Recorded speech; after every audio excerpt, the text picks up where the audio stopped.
Unlock powerful communication directly within Aereo by seamlessly integrating it with Twilio. First, you'll need to secure your Twilio credentials, log into your Twilio console, and locate your account SID and auth token, which are essential for authentication.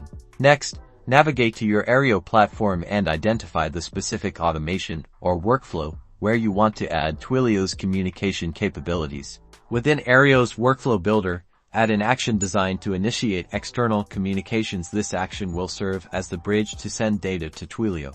Configure this action by mapping the necessary information from your Aereo data, such as a recipient's phone number and the message content, to Twilio's required fields. Crucially, you will securely input your Twilio account SID and auth token into the designated authentication fields within Aereo's integration settings for this action. Once configured, thoroughly test your new integration by triggering the Aereo automation and verifying that Twilio successfully sends the intended message or initiates the call.